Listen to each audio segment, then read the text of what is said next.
Hi everyone, welcome back. PUC ಪರೀಕ್ಷೆ 2 ಅಪ್ಡೇಟ್‌ಗೆ ಸ್ವಾಗತ. ಚಾನಲ್‌ಗೆ ಸಬ್ಸ್ಕ್ರೈಬ್ ಆಗ್ಬೋದು. PUC ಪರೀಕ್ಷೆ 1 ಯಾರು ಫೇಲ್ ಆಗಿದ್ರೆ ಅಥವಾ PUC ಪರೀಕ್ಷೆ 1 ಯಾರು ಹಾಜರಾಗಿಲ್ಲ, ಮೀನ್ಸ್ ಗೈರಾಗಿದ್ದಾರೆ ಅಂತವರಿಗೆ ಉಚಿತವಾಗಿ ನೋಂದಣಿ ಮಾಡಲು ಅವಕಾಶಗಳು ಕೊಟ್ಟಿದ್ದಾರೆ. ಅದು ಬಂದ್ಬಿಟ್ಟು ಇನ್ನು ಕೇವಲ 2 ದಿನ, ಏಪ್ರಿಲ್ 17ವರೆಗೂ ನಿಮಗೆ ಅವಕಾಶ ಕೊಟ್ಟಿದ್ದಾರೆ. ಈ ರೀತಿ ಬೋರ್ಡ್ ಅವರು ಅನೌನ್ಸ್‌ಮೆಂಟ್ ಕೂಡ ಮಾಡಿದ್ದಾರೆ. ಕರ್ನಾಟಕ ಶಾಲಾ ಪರೀಕ್ಷೆ ಮತ್ತು ಮೌಲ್ಯ ನಿರ್ಣಯ ಮಂಡಳಿ ಬಂದ್ಬಿಟ್ಟು ಅನೌನ್ಸ್‌ಮೆಂಟ್ ಕೂಡ ಕೊಟ್ಟಿದ್ದಾರೆ. ಪರೀಕ್ಷೆ 2ಕ್ಕೆ ನಮಗೆ ನೋಂದಣಿ ಅಂದ್ರೆ ರಿಜಿಸ್ಟ್ರೇಷನ್ ಆಗ್ಬೇಕಾಗುತ್ತೆ. ನೋಂದಣಿ ಕಡ್ಡಾಯ. ಅದು ಬಂದ್ಬಿಟ್ಟು ಏಪ್ರಿಲ್ 17, ಅಂದ್ರೆ ಇವತ್ತು 15, ಏಪ್ರಿಲ್ 17 ಕೊನೆಯ ದಿನಾಂಕ ಆಗಿರುತ್ತೆ. 2026ರಲ್ಲಿ ಯಾರೆಲ್ಲ ರೆಗ್ಯುಲರ್ ವಿದ್ಯಾರ್ಥಿಗಳು ರಿಜಿಸ್ಟ್ರೇಷನ್ ಮಾಡ್ಕೊಂಡಿದ್ರೆ ಅವರು ಮೊದಲು ಪರೀಕ್ಷೆಯಲ್ಲಿ ಫಲಿತಾಂಶ ಪೂರ್ಣಗೊಳಿಸಿದ ವಿದ್ಯಾರ್ಥಿಗಳು ಪರೀಕ್ಷಾ ಶುಲ್ಕ ಪಾವತಿಸಲು ಅಗತ್ಯವಿಲ್ಲ ಅಂತ ಕೂಡ ಹೇಳಿದ್ದಾರೆ.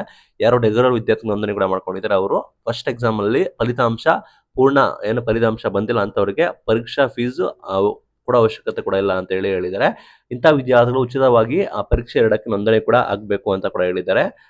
ಲೈಕ್ ಫಸ್ಟ್ ನೀವು ಎಕ್ಸಾಮ್ ಅನ್ನು ನೀವು ಬರೆಯಕ್ಕಾಗಿಲ್ಲ ಅಥವಾ ನೀವು ಫೇಲ್ ಆಗಿದ್ರೆ ಅದು ಬರೆಯಕ್ಕಿಲ್ಲ ಅಂತವರಿಗೆ ಏನೋ ಫೀಸ್ ಕೂಡ ಅಗತ್ಯವಿಲ್ಲ ಅಂತ ಹೇಳಿದ್ದಾರೆ. ನೀವು ಅಧಿಕೃತವಾಗಿ ನೀವು ಲಾಗಿನ್ ಆಗಿ ನೇರವಾಗಿ ಬೇಕಾದ್ರೆ ನೋಂದಣಿ ಮಾಡ್ಕೋಬಹುದು, ಅಥವಾ ನಿಮ್ಗೆ ನೇರವಾಗಿ ಆಗೋದಿಲ್ಲ ಅಂತ ಹೇಳಿದ್ರೆ ತಮ್ಮ ಕಾಲೇಜಿನ ಪ್ರಾಂಶುಪಾಲರನ್ನು ಸಂಪರ್ಕಿಸಿ ಎಕ್ಸಾಮ್ ಪೋರ್ಟಲ್ ಮುಖಾಂತರ ಲಾಗಿನ್ ಆಗಬೇಕು. ನಂತರ ನಿಗದಿತ ಸಮಯದಲ್ಲಿ ಕಾಲೇಜಿನ ಪ್ರಾಂಶುಪಾಲರ ಲಾಗಿನ್ ನಲ್ಲಿ ಬಳಸಿ ನಿಮಗೆ ಪ್ರವೇಶ ಪತ್ರ, ಹಾಲ್ ಟಿಕೆಟ್ ಅನ್ನು ಕೂಡ ಕೊಡ್ತಾರೆ. ಅದನ್ನ ನೀವು ಮಾಡಬೇಕಾಗತ್ತೆ.